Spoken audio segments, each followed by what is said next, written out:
Good morning and welcome to the 33rd meeting in 2025 of the Finance and Public Administration Committee.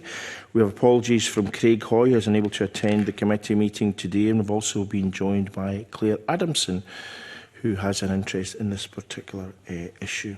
The first item on our agenda is an evidence session with the Scottish Public Pensions Agency on the delivery of the MacLeod remedy in Scotland. We are joined by the following witnesses from the Scottish Public Pensions Agency: Dr Stephen Paterana, Chief Executive Officer, Francis Graham, Chief Transformation Officer, and Ian Coleman, Head of Pensions Policy. I'd like to welcome our witnesses to the meeting and invite Dr Paterana to make a short opening statement. Good morning. Morning, and thank you very much, Convener Committee. It's really good to be here today. So I'm grateful for the opportunity to discuss our work on remedy and the discrimination caused by the UK Government's 2015 pension reforms. I hope to outline the progress I have made since starting my role 18 months ago and the remaining challenges the SPPA and other pension administrators face. I would like to start by acknowledging the impact of delays on our members, and I'm sorry that many of our retired members are still waiting for their choice when they expected to have it by now. I understand this can have been especially upsetting in certain circumstances. Delivering the MacLeod remedy has been and remains a huge undertaking. It requires us to provide a choice statement called a Remedial Service Statement, or RSS, to approximately 215,000 members, a third of our membership. When compared to our normal business of assisting 12,000 people a year in their retirement, this is a significant increasing workload. The UK Government's original statutory timeframes were ambitious and underestimated the scale of the challenges. The SPPA are not alone in having taken the opportunity to extend the timelines. For example, the UK Government Minister of State for Health issued a statement on the 31st of March extending the deadline for the NHS pension scheme to July 2025, and then a further statement on the 1st of July this year confirming the extended deadline will not be met and a revised timetable will be made available once agreed. Of the 215,000 due to get a statement, we have so far issued statements for over 110,000. For the majority who have not yet retired, the statement will help them understand the remedy choice they will need to make when they retire. For the 65,000 retired members, this will allow them to make an immediate choice. All these members will already be getting their full pension based on the rules when they retired. For the majority, they will already be on the best value pension. Where their choice means a higher pension, they will receive arrears, including 8% interest paid for by the UK Government. Very little preparatory work was possible following the MacLeod judgment in 2018, as the primary legislation was not made until March 2022, and the detailed regulation setting out what we needed to do was not in place until October 23. Since then, we've worked with employers, member representatives, our pension boards, with the Government Actuarial Department and other UK pension administrators to develop our understanding of the key challenges, build innovative, reusable and actuarially assured solutions to carry out the calculations necessary to give members their choices and, crucially, put those choices into payment. Seek and process further necessary data and information from employers and members, and work with the UK pension administrators to get guidance on tax treatment from the UK Government, some of which only came through after the original May 2025 deadline. We continue to balance providing members with a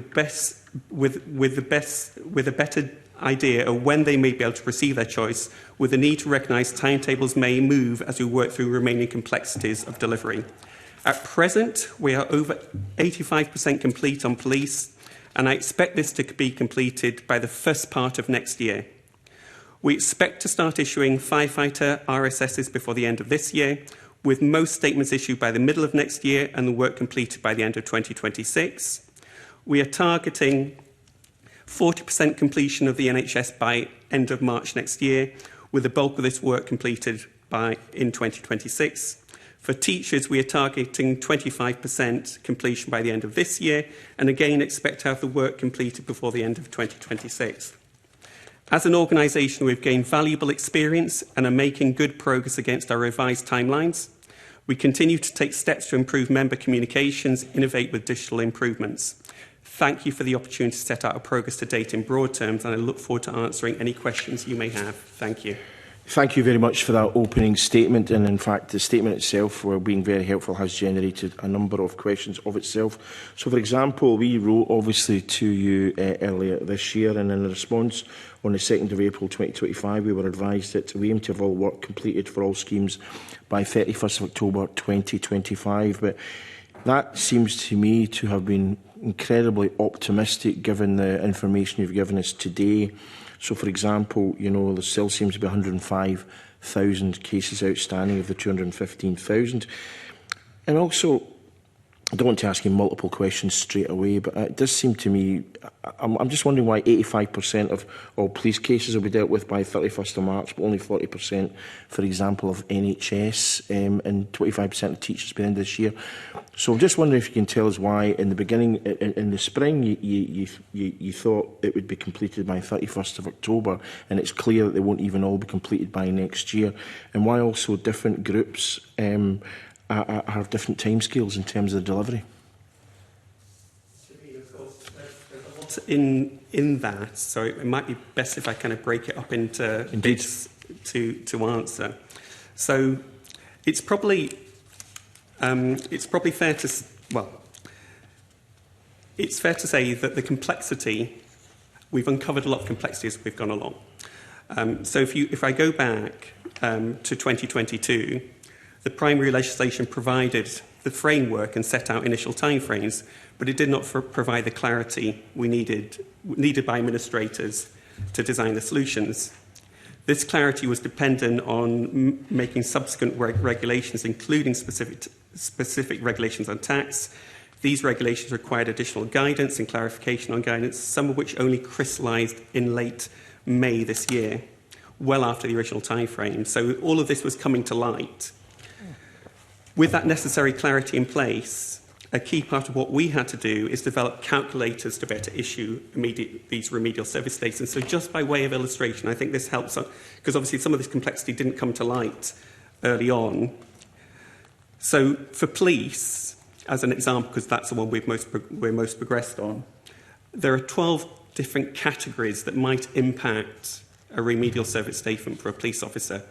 But the important thing to understand is, within that context, is that an individual officer may fall into more than one category. So to develop that, we had to develop, just for police alone, we've had to develop 27 different calculators. And each calculator goes through a cycle of development and assurance from the government actuary. This can take around 4 months. And of course, we've been running several of these calculation assurances in parallel. In addition to this, we've had to work with our system providers to build the various bits of additional functionality we needed. And we worked with our SG's automation team to develop automation that speeds up the process. And within that, individual members, again, I'm using police as an example, fall into 3 categories. People you might call as simple, have simple cases where they fall into maybe 2 different categories. These are high volume. We can use automation to do these. It takes between 5 to 10 minutes per person in terms of manual processing time. Then we have moderately complex ones where people might fall into up to 4 categories, more complex calculations. These, in addition to the automation we can apply, part automation, it takes about 2.5 hours per individual case to do the manual processing. And then for complex cases where up to 12 categories might apply to an individual, these are entirely manual and might take up in excess of 8 hours to actually carry out the processing. What we've learnt through the police, and the reason why police was progressed most quickly, is largely because the quality of the data that we had at the start was the best. So what you're saying is the police, a lot of them are like 5-10 minute cases, whereas others are taking 8 hours. Perhaps. So within every scheme, there's a mixture of simple, right, more complex, very complex. We were able to progress with the police ones more quickly than the others, partly because the data we held from employers and from members was of better quality to start with, and there was less cleansing work we had to do to kick this exercise off.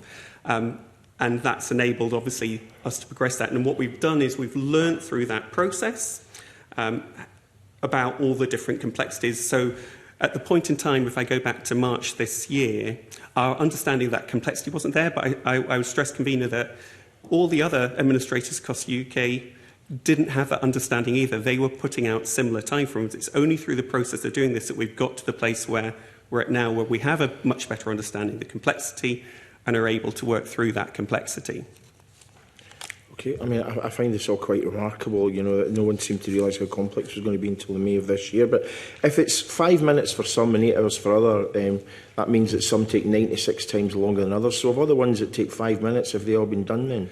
Well, they've all been done for police. Right. And we're working through the remaining 15% for police. But what I'm saying is, are you trying to at least, given the huge number of people involved, at least getting the easy ones off your desk? We are. We're more progressed with the police than we are for the other schemes, and as I said, and they're not all uniformly the same. So for NHS, the NHS scheme, there are other complexities that we're having to work through. So that's, you know, and that's obviously, like, we've issued about 10,000 of the NHS statements so far, of about 40, and we're working towards 40% by March next year, as we work through the different steps of complexity within that and the different bills we need to do. Okay, so that tells me it'll still take at least until 2027 to get through that cohort. How many staff do you have working on this? Originally you said that you're now dealing with a huge workload of 215,000 on top of your normal workload of about 12,000 a year. So how many staff did you have initially, and how many do you have now in order to help you get through this? Because one would have thought you'd have had to ratchet up the number of staff that you have on board to address this. We have had to ratchet up the number of staff, and from 2023 we've started putting resources in place. We've brought in roughly 100 people in addition over that time frame. How many did you have originally? 300. Right, so you've increased from 300 to 400, but you've gone from 12,000, people a year to this monumental number. So, I mean, your staff are clearly having to be considerably more productive than perhaps they were before. I mean, not to be too facetious about it, but you're talking about a huge amount of additional work. It doesn't seem to me you've got all the people you need. Would I be fair in saying that? So there are two parts to that, and I'll come to Francis in a second, who can share some of the work we're doing around automation, which allows us to do some of the bulk activity, for example, the simpler cases using a lot of automation. So it would also be helpful, I think, to share with you, when I came into the organisation 18 months ago, my assessment was we didn't have all the resources we needed to take this work forward. And what I did at the time, and I both mean people resources and financial resources at the time.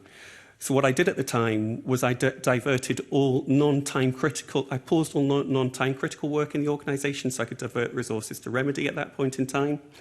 I made the case to ministers for additional funds to support the work which we needed to do. And I started the process of further recruitment at that point in time. And that recruitment continues. So we do need to bring in more resources over the coming year, specifically for some of the manual processing that we still have to do. And those include obviously bringing in pensions administrators to assist with and this is important, that the pension, when we brought additional people in to do the work, so the sort of skills we need here around the sort of skills our pension administrators have are really, really built up over years of practice. And we have some really, really brilliant expert people in the organisation. Those are the people I need working on Remedy because they really understand the complexity here. What we've been doing is bringing in administrators, which take about a year for us to train up to the point where they're as productive as they can be. And what we've been doing is we've been bringing in those new staff to work on the simpler stuff, to work on the normal business as usual delivery, to free up the people on the more complex stuff. I've also been bringing in specialist skills to reduce our dependence that we had at the start, particularly on key roles around. This is reduce our dependence on contractors, improve programme governance in the organisation. And of course, I've also taken action in that time to strengthen the leadership capacity in the organisation, bringing in a dedicated chief operating officer to deal with business as usual, so we're not losing sight of what we need to do there, to bring in a chief transformation officer, Francis, who's responsible for both Remedy and other improvement programs, and a deputy chief exec who's got response for governance and policy. And all of these actions are both supporting us delivering McLeod Remedy, but also supporting building resilience within the organisation. But Francis, could you share a little bit about the automation, which is a key part of how we're approaching delivery? So as we started to approach the remedy process, it was clear that, as Stephen has said, we had a number of cases that we needed to process. The time to process them was incredibly time-consuming, and so I worked with the Scottish Government Centre of Excellence, where they are doing automation pilots. Now, it's been quite groundbreaking in a way, because we normally use automation for high volume, low complexity. So even the low complexity cases that Stephen is talking about, they would still take 1 hour to 2 hours to reverse engineer the process and reverse engineer the payment. And we have done for the more simpler cases where members are unlikely to change, or where they will make a change quite simply, to start automating these. Now, we're still going through that process. We're still building the automation because it takes quite some time. But what that does do is allow us to process a case in 5 to 10 minutes, sometimes 20 minutes, when it would normally take 1 hour and a half, 2 hours to process. So that automation is actually allowing us to have cost avoidance of up to 140 full-time employees that would take over a year from now to actually start to process that work. Colleagues are keen to come in, so I'm not going to continue to kind of hog the hoggy here just now. But I'm just wondering. Well, I'll tell you what someone wrote to me, actually, because this is someone who's from Fife, not one of my own constituents, and this is the human impact of this. This woman said, I've been early retired from teaching since August 2022, and I've had no choices yet. At the rate of pace shown in the latest FY request, I'll be at least 124 years old if the process isn't speeded up. I'm a widow and I'm getting a pension. I've got 3 sons at university, 2 of whom are studying to be doctors. I'm supplementing my income and financial support for my sons during university. But my husband died 7 years ago, and I'm struggling with his life insurance payout. I urge you, please, not to allow the SPPA to fob you off with words like complex, update, apology. Instead, to encourage a mindset of here's what we can do to give those pensioners the money they are due. I cannot put into words how frustrated and helpless I feel and how much anger each update and apology brings. Also goes on to say the interest payments of 8% would be lower in the complaints department as well if this matter was resolved early. So that's someone who's giving you their personal view. I mean, I think from what you've said this morning, this woman won't be 124-year-old by the time this process is finished, but you can see the exasperation that it's at least going to take, what, another 2 years perhaps? We should have for police, fire and teachers, that should all be complete in the coming year. We expect some of the cases for NHS to run into 2027. Now, as we continue to go through the process and I have more confidence, I might be able to bring those timeframes forward. But I don't want to make promises here to you or to the committee or to the convener about accelerating timeframes when there's still lots of work to do. I mean, there's already been enough false dawns, I think. But how many cases, given what's been said about automation, new recruits, etc., are currently being processed overall? How many cases have been processed? About in a week. Francis, can I ask? Yeah. So it's difficult to put a figure on processing cases in a week. So we have a number of cases that we need to work through. They fall into different cohorts with different Indeed. But at the end of the day, you know, it's what goes out the door at the end of that. Yes, I mean, rather than this, you know, some take 5 minutes, some take hours. Because of 105,000 and you're processing 1,000 a week, then you don't have to be a mathematician to say it's going to take 2 years. If it's 1,500, it'll take a year and a half. So I'm just wondering where we are in that, because people out there who are looking for this to be concluded are looking for some kind of hope and some kind of resolution. So at least they can say, well, you know, the sausage machine is progressing at this rate. So yeah. I'm just trying to think of how to break that down, because obviously we're talking about lots and lots of different things across different schemes. I know, but you must be able to assess at the end of the week what's happened this week or this month or whatever. So, and we do track things. What I'm not able to give is an overall figure, because it goes in when, for example, once we're ready to process a certain batch, we can process those very quickly. So things move in steps through. So, like I said earlier, we expect to be 40% of the way through the NHS by March next year. Yeah, but if you know you're going to if you know you're going to be at 40%, you know many people that are in that cohort, then you should be able. Surely you'll know how many each week you need to progress to reach that figure. But because we're using automation, we don't. It's not that the process is even. We'll prepare the automation, test the automation. Check all the systems are working, and then when we process it, the actual processing and issuing happens really quickly. So when we put that into practice, for example, if you look at the police progress, what we had was tranches where we might process thousands, literally very, very quickly, and then we'd need to do additional work. So on police, you're going to come to this magic figure of 85% by the end of March, but you don't know how many are progressing between now and then each week? We've already processed 85% of police. Sorry. Yes, apologies. It's because of the different percent. I'm trying to keep my head around all the different percentages. I thought you'd said 85% of police by the 31st of March. No. 40% of NHS by March and 25% of teachers by the end of 25. Am I wrong in those figures? Sorry. Yeah, so, yes, sorry, convener, and it might be me saying it wrong. No, it's me scribbling them all down, I suppose. So we're at 85% complete for police. The police is manual processing. Let me share with you, just to help you understand a couple of the things that we're still wrestling with police. So one of the things, for example, is we're still waiting on ill health reassessments to be done for certain police officers by Police Scotland's provider for ill health reassessment. So those aren't coming back into us at the speed they need to. So we can only process a police manual case when they arrive with us. So that's a time dependency we have on others. For example, what we expect to do, we expect all of the police to be completed by the early part of next year, and we've got approximately 700 odd cases to do. And so that, I could put a weekly figure, but it won't come out weekly, if you know what I mean. It will vary week to week exactly how many gets done. And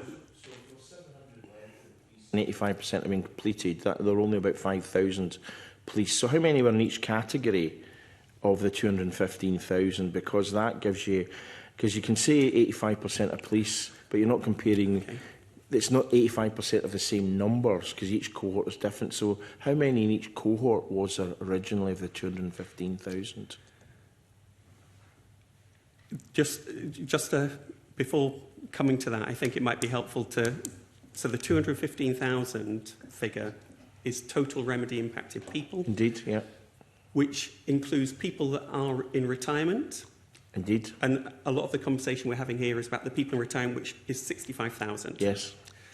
The other people are people obviously in employment awaiting their statements. So for those people, we should have all of that done for the people in employment by around September next year.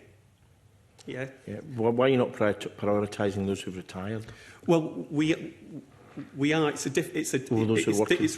It requires different solutions. And therefore different expertise within the organisation to build those solutions and put them into practice.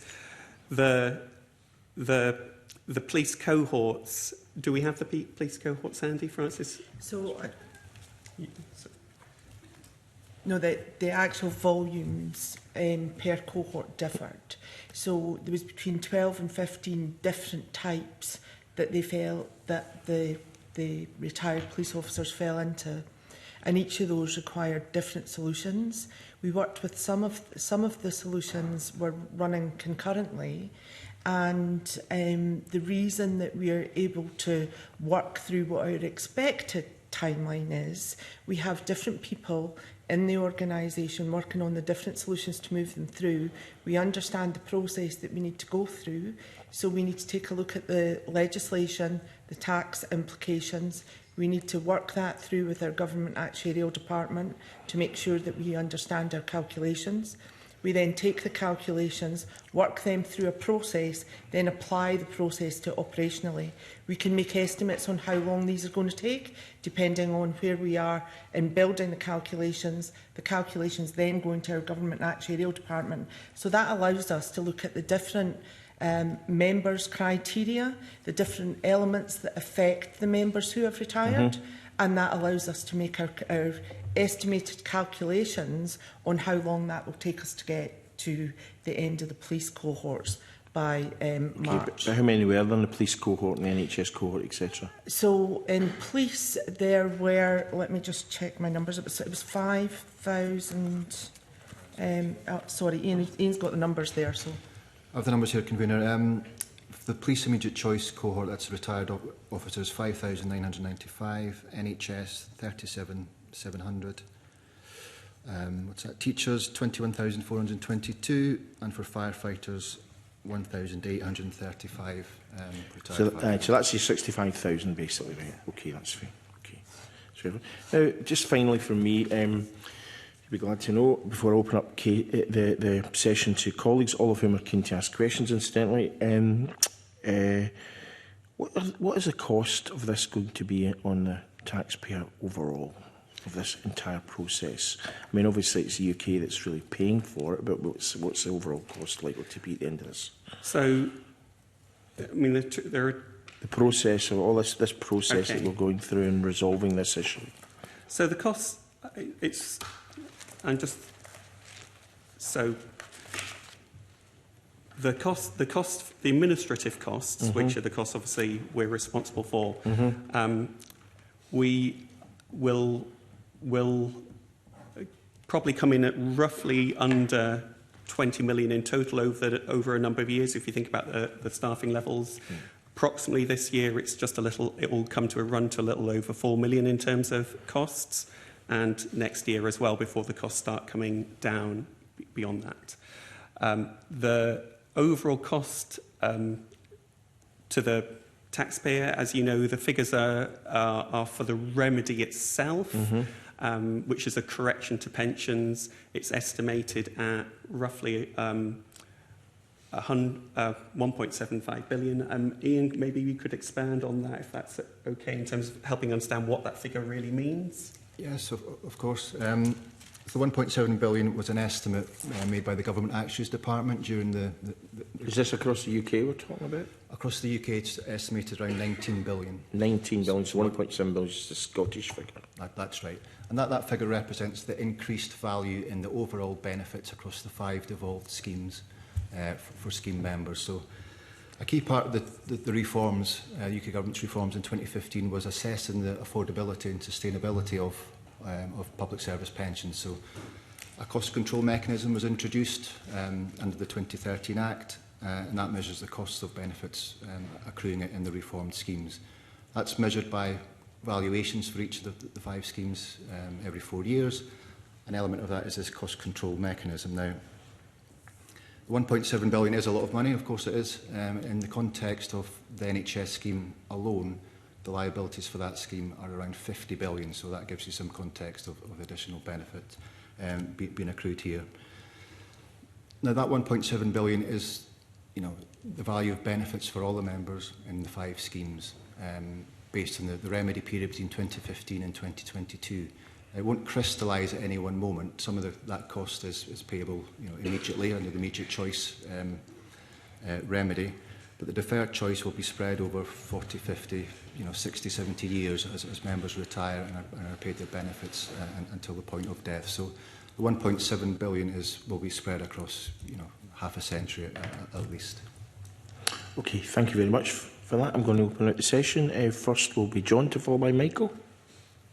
Thanks very much, Convener. So the Convener's asked you a few things already, so I can maybe build on some of them. This, I didn't quite understand the split or the fact that some are, is it immediate choice, the retired people, and deferred choice. So I think the figures we had previously were 2,800 out of 65,000 immediate choice had been resolved, 56,000 out of 150,000 deferred choice. But now the figures 110,000 have been resolved. How is that 110,000 split up? Can you tell me between deferred and immediate? Yeah, so it's around 100,000, just slightly over for deferred choice, and we've got 16,500 for immediate choice that have been issued to date. Out of the 65,000? Of the 65,000. Yes. So, I mean, I think the Convener did ask you this, but and I should say that I had a couple of constituents when it became aware to me. A couple of retired police officers came to me about this. Why was that not prioritised? Because if people are dependent on their pension now, that would seem more important than someone who's not going to get their pension for 10 years. It's not that it wasn't prioritised. It's just that there are different things that we need to do, and we've been working on these things in parallel, building solutions for them. The other thing, I think, I appreciate this is not to your question, but it's one of the things I mentioned in my opening statement, because there is a lot of misunderstanding around McLeod Remedy, and that's around, and of course there are people that benefit from McLeod Remedy, and their pensions will go up through it, but roughly, from the majority of people that get the choice, they will already be on the best possible pension. So there will be people who benefit and whose pensions change, but for the majority of people, they'll be on their best. Can you give a rough idea when you say majority? What, well, we won't know until we kind of work through the process. By our estimates, it could be as much as 70% of people could be on the best pension already. Now, right.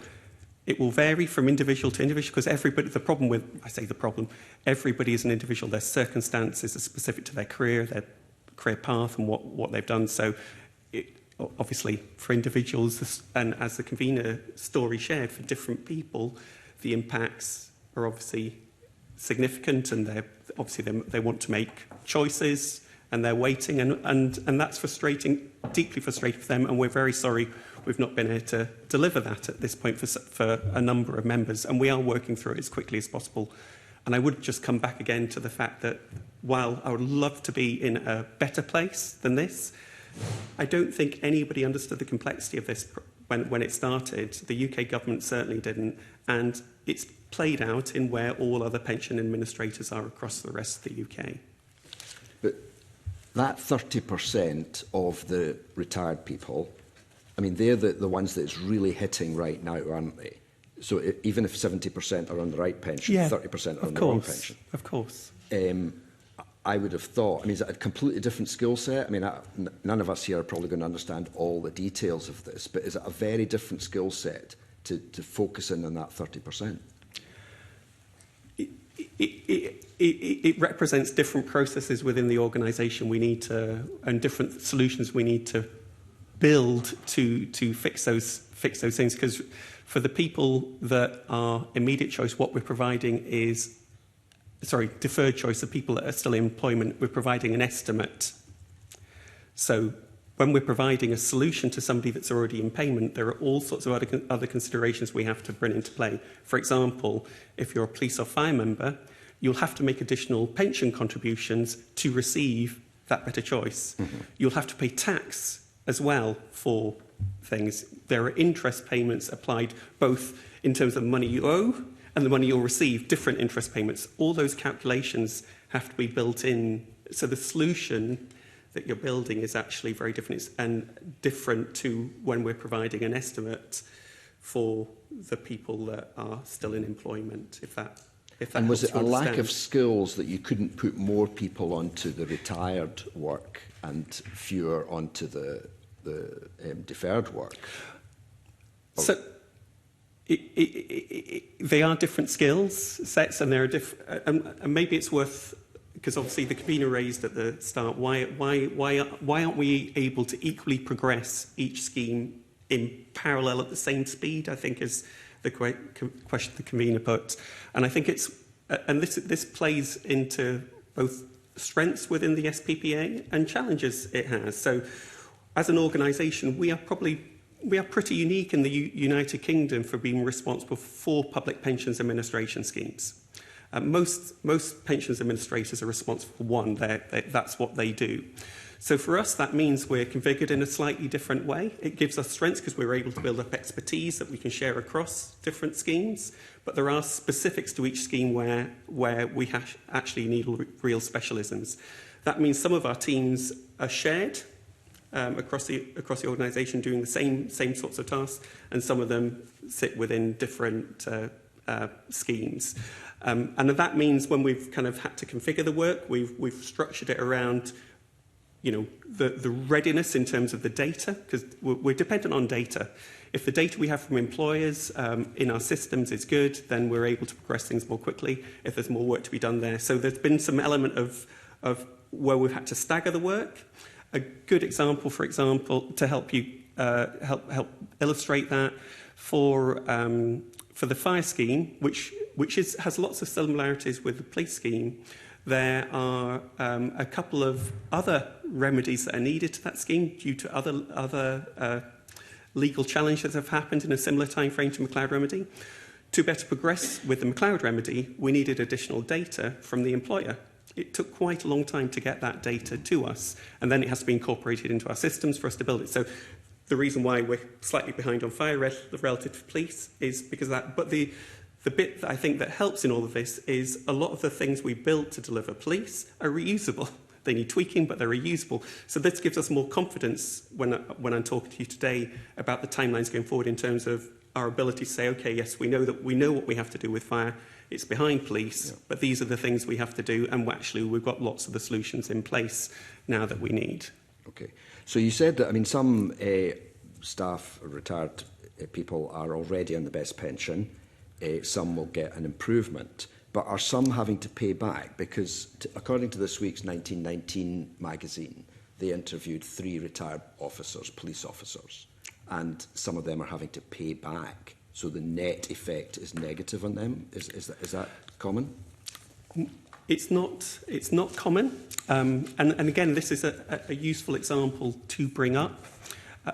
And I might pass over to Ian to explain a little bit more of this. But there was, as part of the McLeod Remedy work for police UK-wide, it uncovered some guidance issued by the Home Office that we've been using. All administrators, because we tend to make sure we're aligning to that our calculations are the same across the UK, so we're doing this right. It transpired that guidance that had been used was inaccurate. And this wasn't linked to remedy, but it was linked to a certain sorts of retirement. And that has meant, and that only came to light relatively recently, and that's led to lots of additional work within the police programme to work out who it affects and what we needed to do to correct it. And Ian, maybe you could share a little bit more on that. That's certainly the case. For that particular sort of overpayment, it wasn't remedy related. In relation to the remedy, there is another very small cohort we expect of retired police officers, particularly those who retired in ill health. We think around 20 or 30 members. And this is a consequence of part of the protections that were introduced in 2015. Those between 10 and 14 years of retirement in 2012 qualified for what was called tapered protection. And that meant that rather than just all moving into the new schemes in 2015 or being fully protected and not moving into the new schemes, they moved into the new scheme between 2015 and 2022, depending on their age. A technical detail. Now, as a consequence of that tapered protection, and depending on the particular age or date that they moved into the new scheme, the interaction of the legacy and reformed pension schemes, the ill health provisions on that meant that some of them actually benefited with the enhancements that was given to ill health retirees. Now, as a result of the remedy, the protections are discriminatory and must be removed. That includes the tapered protection facility. So that means anybody who retired with tapered protection has to be moved back to the scheme, and they get the same treatment as anyone else, which is all or nothing for the remedy period. It basically means that that tapered protection, ill health retirement, was discriminatory, and and it may be that either choice they get as a consequence of remedy is lower than the benefit they were actually receiving upon retirement, which is an unfortunate consequence of and especially unfortunate if there are people who are in ill health or Indeed, disabled or yeah. whatever. Yeah. But you think that's quite a small number, okay. I mean, you've mentioned how this is part of a UK problem and that you're broadly in line with the other agencies. Again, that article suggests that some of the folk down south are further ahead. Now, that might just be individuals are further ahead or the whole schemes, but is there any measurement that you've got a certain percentage, 85% of police are sorted? Do we know how that compares with other police schemes? We do, and I'm not disputing against individual schemes. There will be individual providers that might be slightly ahead on some measures or slightly behind on other measures. So taking the police and NH schemes as examples, we understand the NPCC has reported police scheme administrators in England and Wales have sent RSSs to 99% of active members. Those are the people that haven't retired. We're a similar number on that front. And around 85% to immediate choice. Those are the people that have retired. So very, very, very similar progress to us. In a debate in June, the Economic Secretary to Treasury stated that the civil service scheme in England and Wales has issued around 45% of immediate choice RSSs and teachers around 47%. And the NHS Business Service Authority, so that's the people that run the NHS scheme, have confirmed delays and have actually, at this point in time, not set out a fresh timeline at all. So we're still waiting to see what that is. But I think it's worth sharing that this is actually issuing the remedial service statement to, and I'm talking particularly about people that are retired here, is only half the story. What we have to do then is when individuals come back saying they'd like option A or option B, we have to better put it into payment, giving them their back pay, etc., if they're due that. And we have made a conscious decision that we have only issued RSSs where we're able to then if people come back to us straight away, we're able to put it into payment. Some pensions administrators in the UK have chosen to issue RSSs without the ability to put things into payment. Can you explain that to me? What do you mean, the ability to put it into payment? Well, if you imagine you've got thousands of people coming back to you saying, give me option A or option B, you've got to have the administrative processes in place to take that choice. You have to rerun the calculations at the time because depending on when they come back, if it's over a month, you have to recalculate everything. And then you have to be able to actually adjust their pension so that the next month they receive their new revised pension. Some operators in the UK have not been able to do that when they issue their RSSs, and of course that's led to lots and lots of frustration south of the border. We made a very conscious decision that we would ensure that we were able to do that as part of the process and put it into payment straight away. I think I'm beginning to understand that bit. So if you issue an RSS and people agree, then within a couple of months they'll be getting the correct payment and so on. Yeah. Whereas in other schemes... In some other schemes. Some other schemes, they're issuing it and then it's taking a longer period to get it actually paid. And I think it's the money in people's bank accounts that they're looking for. Right. And I think that just the other area I wanted to touch on, which came from constituents as well, was the whole question of communication. Because the feeling was that they would raise queries and they were not getting any response or it was very delayed. Has that improved or is that still a problem? It's really challenging because if you think about the volumes of people we're talking about relative to the size of organisation we are, it is a real challenge. We have done lots, and we have, if I had the depth of understanding that I have now back when I started in the role, or the organisation had understood that complexity, we could have taken a different approach to communication to the one we took.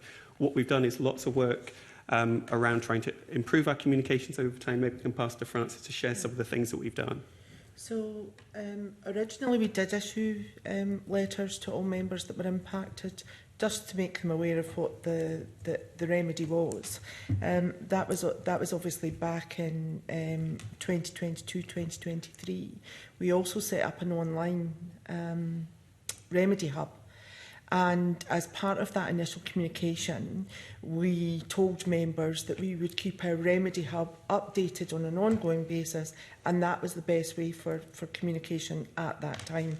Retrospectively, we've looked at where we are just now, where we are with members who, particularly in the police scheme, which is driving the rest of our thinking, is that we have there are members who are receiving a new pension, but we are actively speaking to the members who are left on an ongoing basis to explain to them where we are with their particular circumstances, how we were working through those particular areas and the different steps that we are taking. So that has been quite a shift from us sending blanket communications and working through a remedy hub.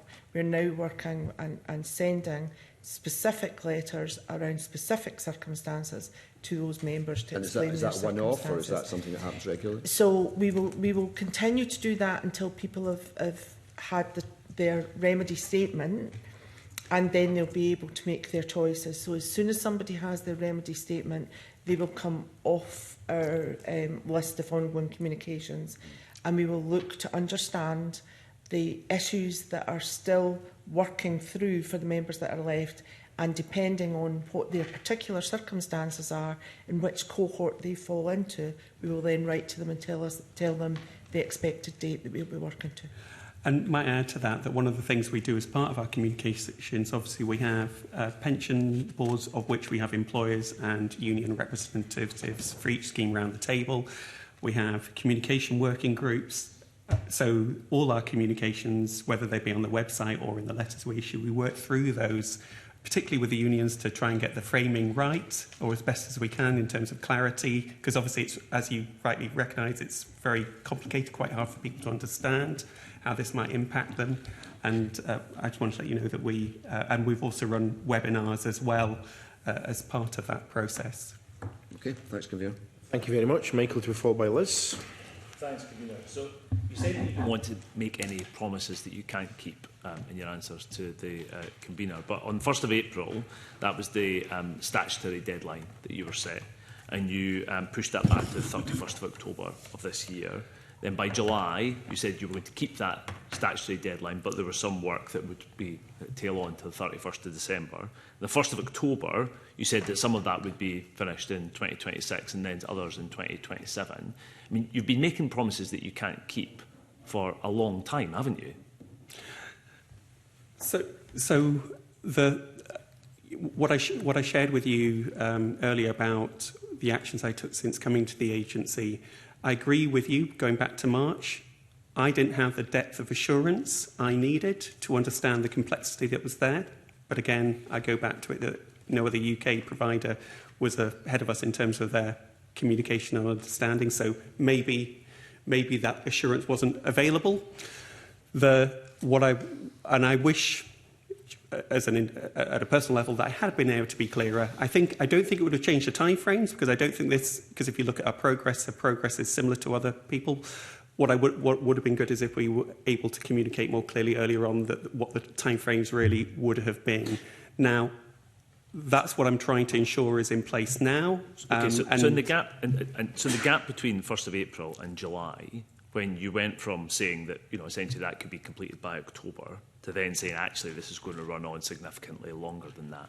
What are the kind of conversations that you're having with your colleagues when you're making one statement and then a few weeks later you're having to completely change that time frame? So I think we revised the timelines in October for the scheme, so we might be, I think, talking about slightly different July schemes. 25, you said that the deadline of 31st of October remains, but full delivery was expected by 31st December. I don't really know what that means, if I'm honest. It doesn't really make much sense that it's either the deadline's kept or it's not. But within a space of a few weeks, you're talking about complexity. And you said in a statement on the Scottish Government website that was issued, the SPPA has exercised this discretion due to scale and complexity. And we've heard quite a bit about that this morning. But that this is not an indication of lack of progress, but rather a reflection on our commitment to complete the remaining work responsibly and transparently. It is a reflection of lack of progress, isn't it? It's because you're not getting the work completed. So I would. The conversations I was having, obviously, was to try and get to understand the full scale of complexity. As I said when I started, I had to bring a lot of additional resources into the organisation. I wasn't seeing that I wasn't getting necessarily some of the clarity I wanted from the programme. We had an over-dependence on contractors, and I think that impacts for me on some of the accountability within the programme. And obviously what I was doing in that time frame was getting to the point where I really felt more assured around the time frames we were working to. If it wasn't the complexity that was impacting the time frames, then we would be in a different place to other UK providers on this. So I think the bit for me is, why has everybody, is this just the SPPA, or is this a UK-wide problem? It's a UK-wide challenge. Okay. So I have a constituent who retired in 2015 and was told in September 2021 that they would have their full resolution by October 2022.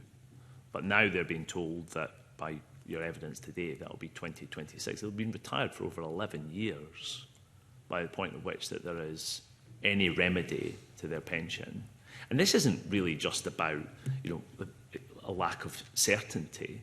This is a huge chunk of people's lives in which their lives are diminished, where they aren't able to spend the money that they've rightly earned and to spend it on their children or their grandchildren. They might have choices that they want to make. I mean, is the word sorry in there? Absolutely, and I said in my opening statement, I'm really sorry that I have not been able to meet those timeframes for some of our members. So, without doubt, I'm sorry. And you'll recognise that there will also be people who have died in that period, who had no access. Absolutely, and that's obviously tragic, and I'm really, I'm sorry we've not been able to provide any comfort to those families that remain. Okay. On the general practice, then, I've also been contacted by constituents regarding a lack of estimates being available to them prior to retirement. In other parts of the UK, and you've been keen to lean on that, some of these estimates are available up to 18 months before retirement. But the policy at the SPPA seems to be that you aren't allowed any estimate up to 6 months, till 6 months before retirement. Is that the case? That is correct. At the moment, we're having to balance the work of McLeod Remedy against the work of our normal business as usual. So that service is slightly diminished. We're doing estimates at 6 months. For most people, they'll also get an annual benefit statement every year. And for those people that get the annual benefit statement, that in effect provides you with an estimate as you run up to retirement. So I mean, that makes it incredibly difficult for somebody to actually plan for their retirement, to think, do I have enough money to have the life that I want for myself and my family? If they're not allowed to even, they have to have made the decision and then have a 6-month timeline before you tell them how much of their own money they're getting back. That's the case. That's the case at the moment. Okay, and when will we see a return to a more acceptable time frame for people to get some kind of estimate about what their benefits from the pension was going to be? So I would expect in the course of next year, as we manage to work the remedy work down and we have more capacity to start moving resources back into our business as usual services, things will start to improve on that front too. What do you think? We're also doing lots of build work around the process in which we're able to do these things, which means it becomes easier for us to do these things. And the ultimate intention here is to get to the point where, a member could go online, they could have access to the information directly themselves without the need for us to do manual processing work to give it to them. And that's got to be the goal, because then members can have that information whenever they want it. So one constituent of mine told me that they have, and very recently, made the same inquiry of having spent 10 years teaching in England, and they received, 18 months out from retirement, they received an estimate within 45 minutes. Is that, so you've been keen to lean on a comparison with the rest of the UK, but we're not seeing that lack of performance in other parts of the UK. Is there a justification for that? So moving on to the business as usual, which is what we're talking about here, there has been an underinvestment in the digital systems in the organisation over a number of years. Okay. That is something that I am addressing. There's a lot of work that's gone on to deliver McLeod Remedy. A lot of that is reusable, and we'll be able to use that to work to improve the services for our normal members. But while we're wrestling with both the McLeod Remedy delivery against business as usual, I'm not able to progress those sorts of improvements at the speed I would like. So people are just going to have to continue dealing with this situation because the weight of the McLeod Remedy on the organisation. You mention underinvestment in comparison to what and whom? Underinvestment in the IT systems, you're saying, identifying that's part of the problem. Are you comparing that to the rest of the UK? Are you comparing it to private providers? What's the... And again, it will vary. So I don't think compared to where I'd like it to be, when you think about what we'd expect today in terms of modern digital services and how they should work, that would be the benchmark we should be working towards on that front. So you're still working with a heavily paper-based system around? At the moment, our retirement process is very, very, very, very, very manual. Those are the sorts of improvements I need to bring into the organisation. You would have thought so. What do you think is a reasonable time frame for somebody to be able to plan for their retirement by getting an estimate from the SPPA? Well, I think if you're 6 months out from retirement, you can if you're thinking of retiring, you can contact us, and we'll provide you an estimate at that time. You can obviously at that point in time you can choose to not retire, or you've got. Sorry, Francis, did you want to come in? Sorry. So I think we are working with our current system capabilities and our current processes that have existed in the same format for an extensive number of years. So as Stephen says, it's evident that there's underinvestment. Your question was, what would we want people to be able to do? We would want people to be able to access our systems and achieve estimates dynamically. Currently, we're unable to provide that, but our strategy over the next 5 years is bringing us to a stage where we will be able to do that. Unfortunately, when you have a 21-year-old system and processes that have changed very little in that time, that is also exacerbating some of our problems with Remedy. Okay, so within that 5 years, when do you think that capacity might be realised? To be able to produce dynamic. Yes. I couldn't answer that at the moment, but what I am saying is we are planning to move to a digital first as per the Scottish Government over the next 5 years. Okay, and you said previously that you wanted to see that time frame increase as the burden of the McLeod Remedy reduces. That seemed to be you what mean you to give so in terms of the 6 months might yeah. grow. So what would you think?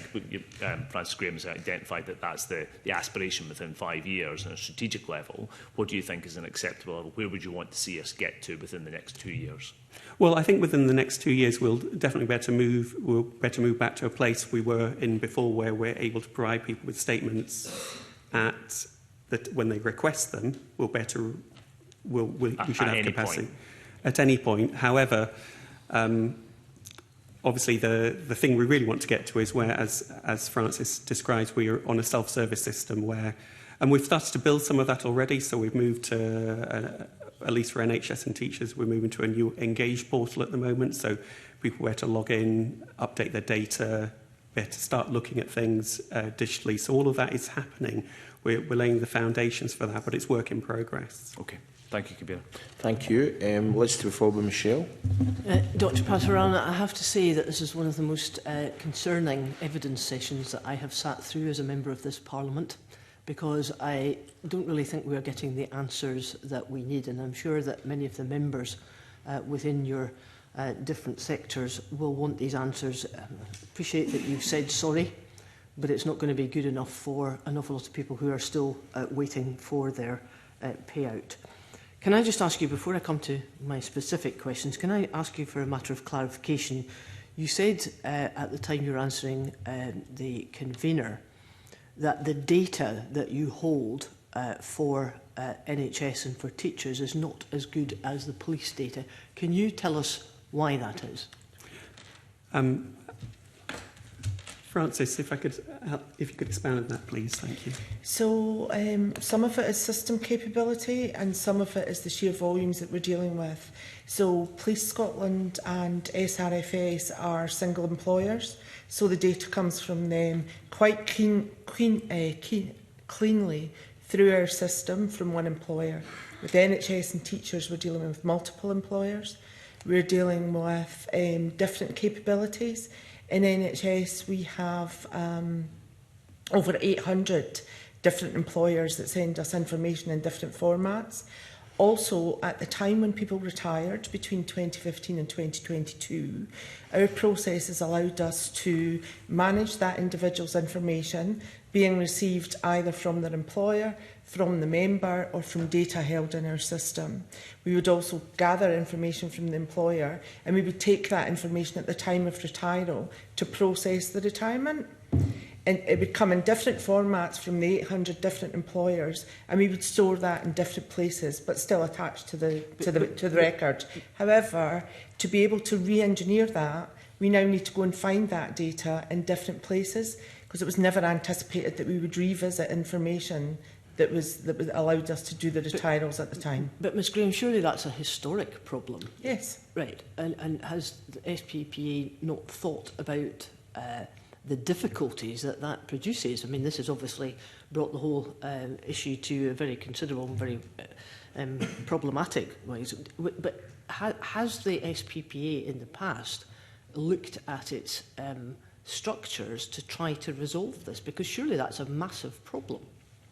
So we are looking at we currently have a programme that we've started running to look to see how we can gather our information from NHS and teachers' employers in a different way. Again, that's something that we have moved forward within the past year to be able to start planning that.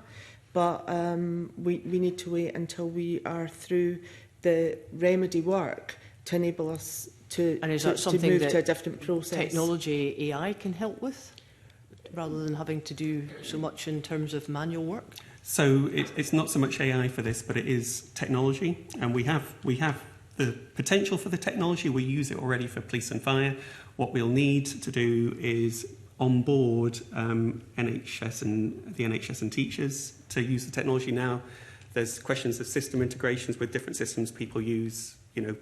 Finance systems different operators use. So there's work and a journey to go on with employers to get us there, which is why it's not an overnight fix, because again, if you're dealing with 800 employers, it's quite a learning curve for them. So that's it, all in the planning. And you're right, once we've made that kind of that sort of transition, it will make our work as a pensions administrator much easier, and it will enable us to provide a better service in time as well. And is that something that you've communicated to members, that there is this problem and that there's It's certainly something we've communicated through the pension boards to the unions, which are there as employer reps.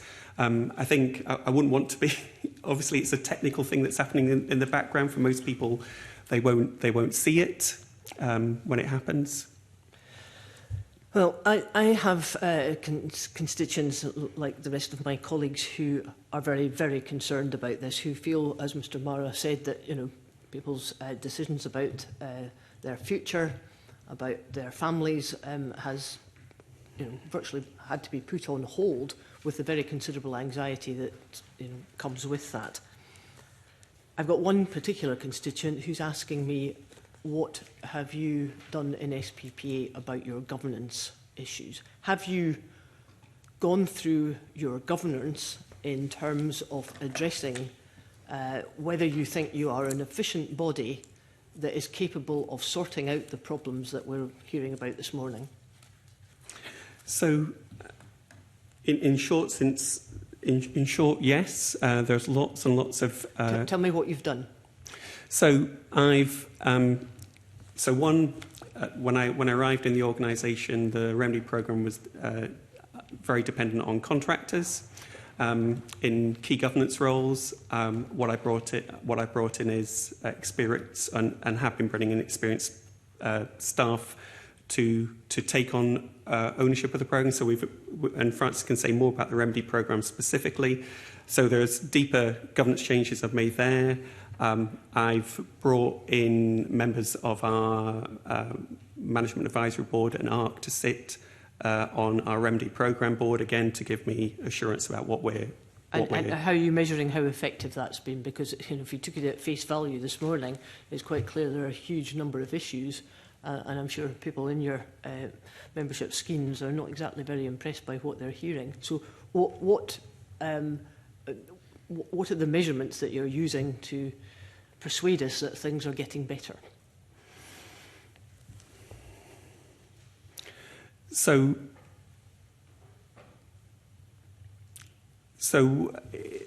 on the Remedy programme, we're in a place now where we are making significant progress. You know, we have since in the last part of this year issued over 10,000 NHS remedial service statements.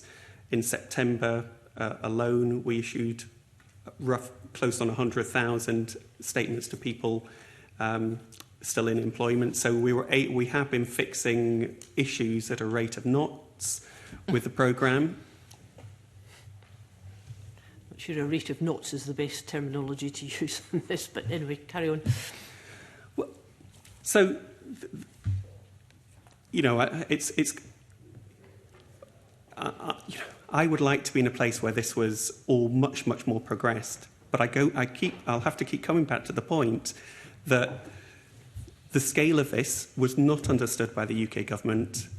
It's absolutely right. It's hugely frustrating for anybody impacted by the McLeod remedy, and in cases very, very distressing, and I'm deeply sorry for that. But we didn't understand the complexity as an organisation. The scale of the activity relative to our business as usual was several times what we would normally have to deal. We have had to scale up incredibly to do this. We have had to work through problems that we didn't know existed. We've had to get data that we didn't have before. We have lots of interdependencies on other actors that need to provide us with things. So I accept I sit here owning the problem and I need to put it right. But it's not a problem either of our creation, and in terms of progress, we are making good progress when we compare our actions and activities to other parts of the UK. And I've shared with you some of the challenges the organisation has had, and you know it's not been without its challenges. If you go back to, I think, 2020, the organisation was struggling with a new pensions administration it was putting in. It was in front of the committee at that point in time. There have been a number of It had a period of time where a number of chief execs the turnover of the chief execs was really high in the organisation. So there have been real challenges, and what I have to do is not only do I have to deliver on McLeod remedy, which we're working through, I have to build a sustainable organisation that's delivering a good service to its customers. What you really have to build is trust with many people who feel very badly let down. That's the critical thing. And that's going to take time. Right. Well, but what I'm asking is that, you know, in terms of your governance structures and what you have to do as an organisation is to build that trust and to put in place measures where people feel at last that the SPPA can sort out my problem. That's the critical issue. I mean, I fully understand there have been lots of challenges and difficulties along the way, but when it comes down to what has to happen between now and resolving all these issues, is ensuring that you can put trust back into the system, and I would ask you to reflect on that. Thank you, Convener. Thank you. Michelle, to be followed by Claire. Good morning. Thank you for joining us today.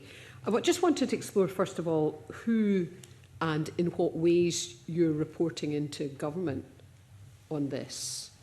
How frequently are you doing that, and what are you providing them with?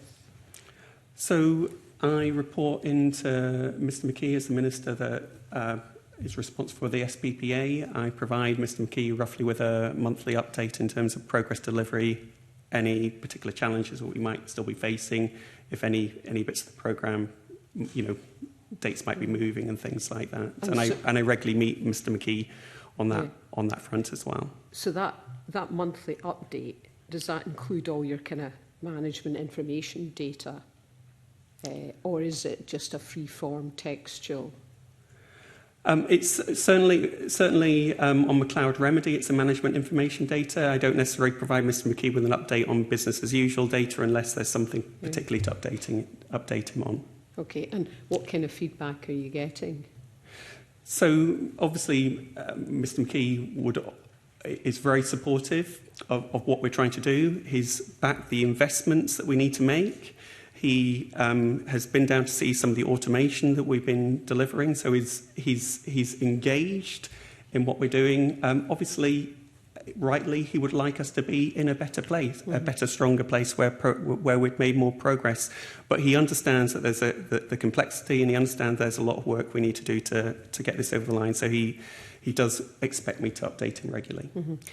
And the reason I'm asking about that is going back to the comments earlier from the convener. Listening to that exchange, I too was struggling to understand from point A to point B where you're anticipating you're going to be N% completed on whatever scheme or whatever set of circumstances, and therefore the interim staging points. So you stepping through at that level of detail with Mr McKee, because listening to that exchange, I thought, well, I didn't really have any increased confidence of the probability of you meeting those deadlines without understanding the probability of the interim deadlines, if I'm making myself clear.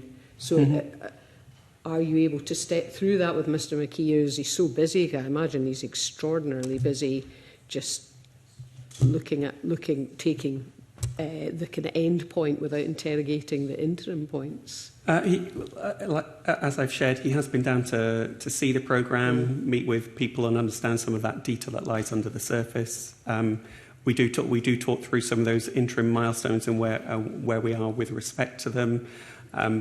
So he has I like to think he has a good understanding of where we are and what we still need to do.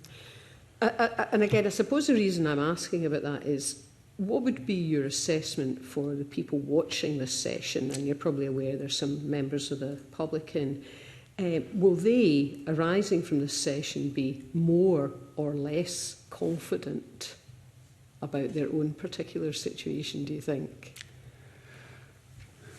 I think the challenge we have with individual members is, until we provide every individual member with their statement, then it's very, very hard to give that member the satisfaction they deserve. So for people that have got it, that's grand. But for people that haven't, they'll still be wondering, okay, am I going to be here or here or here in terms of delivery? And I get asked that question, and the challenge with answering that question, is until we work through the individual person's case, it's very hard to position them in saying, okay, you're going to be here or here or here, because we have to work through the individual cases to be able to do that. And I outlined some of the complexity with police, the 27 different calculators that we've had to build. So it's quite hard to provide that assurance. And what we're trying to do is provide regular written updates to the members still impacted. So, periodically we're writing out to members, and at each point we write out as Francis shared, what I hope better do is, one, I'll better say, look, we've now got to this point, we've delivered X, Y, or Z for your colleagues.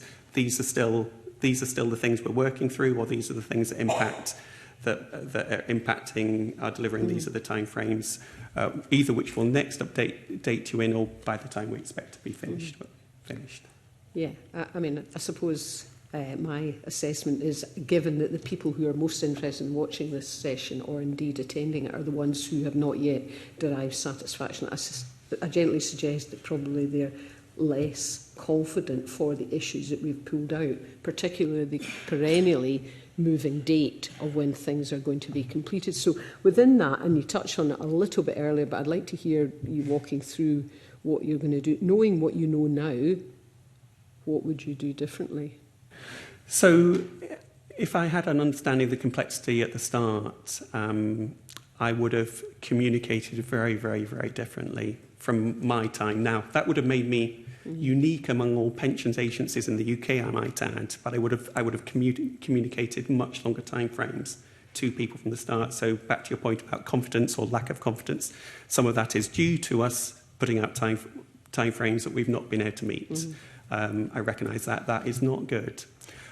So I would have wanted to communicate from that early point in time, actually, these are the complexities we understand. I'm afraid it's going to take us much longer to deliver this than the UK government timelines now. Like I said, if we had said that, we would have been probably pilloried at the time because the rest of the UK government agencies were saying they could all do it, and they couldn't. So hindsight is wonderful, but not something that always exists. And in terms of trust, it's a word that my colleague Liz Smith mentioned, I mean, pensions more than any other benefit talks to trust in the state. And issues such as this, when people have contributed throughout their entire working life, nothing more than an issue with their pension diminishes trust. Looking back historically, you mentioned yourself that historically there's not been the investment required, particularly in automation, digitisation in the agency. What's your assessment of how this issue has impacted trust of the population in a critical state benefit? So, obviously it's not where I'd want it to be. I know that, as you do, from the letters I receive from members that are frustrated with our service. So I'm here, not just obviously to talk to you, but I'm here in this role to take the agency from where it was when I inherited it to a place where we are able to deliver on that trust. But it's going to take me time. And therefore, will you be applying even more caution as to any subsequent commitments and promises you make? Because part of the issue, particularly with the most recent October date, people have just been blowing a gasket in effect when they've been told and they've been hanging on all this. I too have many constituents. I've had quite a caseload of people being affected in this way, and part of it is the death by 1,000 cuts when they're hanging on and then they get told, no, we're not going to meet that deadline either. Exactly. So I don't, we've tried to set out broad timelines based on our understanding of delivery of police, which I've shared with you. There still remains new issues that have come to light that we're having to work through. And I'll try and, my objective is to keep people regularly informed about the progress and obviously committee included, and the milestones we've met. Okay, thank you, Convener. Thank you. Claire? Thank you very much. Thank you for letting me come along this morning. Thank you. A lot of the questions that I had have already been covered by my colleagues, but I wonder if I could just ask some specific points. The McLeod judgment said that any arrears would be subject to 8% interest payment on that. Have there been any other compensation payments made out in other schemes or in your own scheme regarding this? So maybe I could pass over to my colleague Ian to pick up on that point. Yeah, thanks for your question. Yeah, so the interest is designed in. It's based on employment tribunal compensation that's payable through the court. So that's what the UK government would set the interest rate. Did for that reason. There are corresponding litigation cases through the Employment Tribunal. Obviously, McLeod and Sargent were the original ones. There are equivalent claims in Scotland, which we're managing on behalf of ministers. There are around 10, I think, different sets of claims across the 4 schemes. We've paid out the first tranche of police officer claims around about 2 years ago. They were brought by from Lee Day. There are other tranches of police officer claims. There's firefighter claims which remain outstanding. There's a very small number of teachers' claims. which have been settled, and a number of NHS claims have been settled, and then there are around 1,000 claimants left, which I would imagine that the costs will be settled in 2026, depending on the courts. You know, we're in the court's hands. Okay. In terms of the liability or the situation of someone who passes away before they've had an opportunity to make a decision, obviously there could, you said some people will have no change, some will be better or worse off. Having been denied the opportunity to make that decision, what does that mean for their estate and for their families in terms of inheritance? So, Ian, is it okay if I ask yourself to answer that? So the choice passes on to the survivor, the dependent, so, you know, the surviving spouse or surviving partner of any description. They get to make a choice, and again, that's backdated to the date of retirement. So whilst it's obviously hugely regrettable that the member themselves will not benefit from that, the survivors would get the benefit of that choice. Okay, and obviously you said it's very much been a paper-based exercise in terms of the type of data that you have available to you. Certainly not an automated or computer system, but has anyone else progressed in automation that you're aware of, any of the other providers ahead of the game in terms of that calculation process? Francis? So, as I covered, we have been working with the Scottish Government Centre of Excellence for Automation. We have automated parts of our process. We have shared, I have regular reviews with a number of other providers in the UK. So we have shared with them details of the elements that we have been able to automate, and the providers that we have been speaking to are either not as far advanced in their automation, or they're at exactly the same space where they've been able to automate the amount we've been able to automate, but then there becomes a point where there needs to be manual intervention.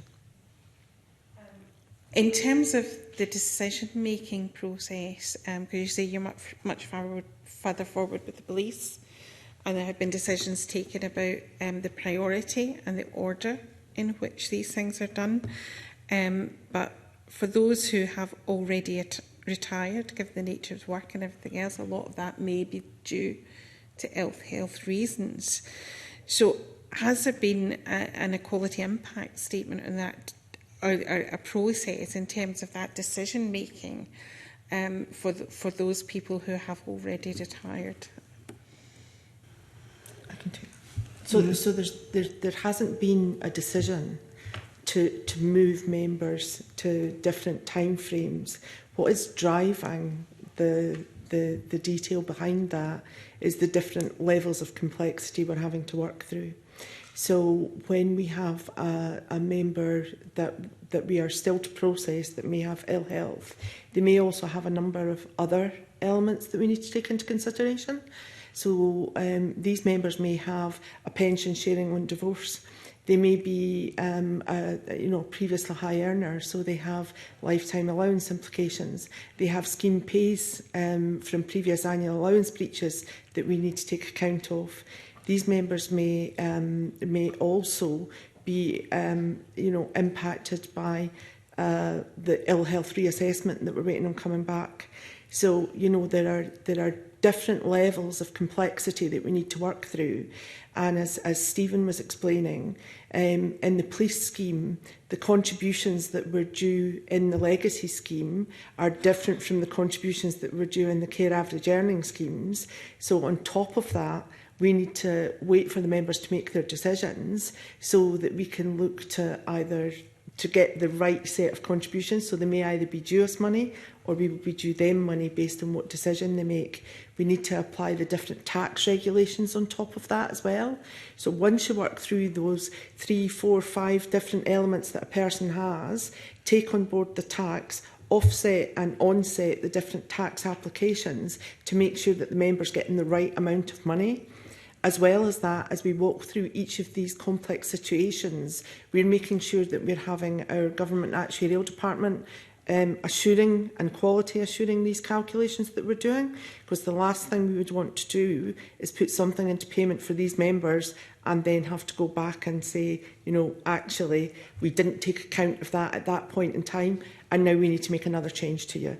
So all of that assurance is being done as well. So in answer to your question, it isn't that we've decided or made a decision to have differing timelines. The complexity is driving the timelines. So how is the decision made about what the next case is? So they're dealt with in tranches of these number of members are affected by these different things. These are the things that we've now solved or worked through or had assured, so we can now process those. That's how it's decided. Okay. But you must have, say you've got 25 fighters exactly the same, you know, is a decision made on the retirement date, on no. Their name? It's their circumstances. Their circumstances. So there are circumstantial decisions being made by the organisation. So let me try and, if I come back to the example I gave earlier, if there are a police example, 12 different cohorts, but what you have is things that you have people where one or two of those things apply to them, up to some people impacted by all 12. So what you're doing is you're building iterative design solutions. So once you've got a solution that can resolve something where these four things apply to that cohort, then you can process all of those quickly because you've solved all the problems. But then there might be another 4 design solutions that apply to a different group. So you're breaking as you build the iterative solutions, it's layered. The solutions are layered on top of each other to the most complex cases. So that's the thing that's driving. It's not a choice of who. It's a choice of what we have to build. As soon as you build X, you can issue them, and of course you might need that for everyone, and then you need to build something else for all the people that go beyond that point, if that makes sense.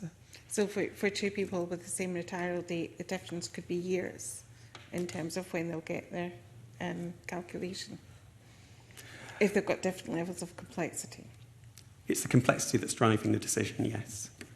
Thank you. Thank you. Okay, thank you very much. Thank you to colleagues around the table for their questions, and thank you to your evidence. Dr Patalana, are there any further points you want to make to the committee before we wind up the session? Only that, obviously, I'll be very happy to come back in front of the committee at a future point in time to update on progress if the committee would find that helpful. Okay, well, thank you very much for that offer. That is indeed very helpful, and that's one we'll deliberate over.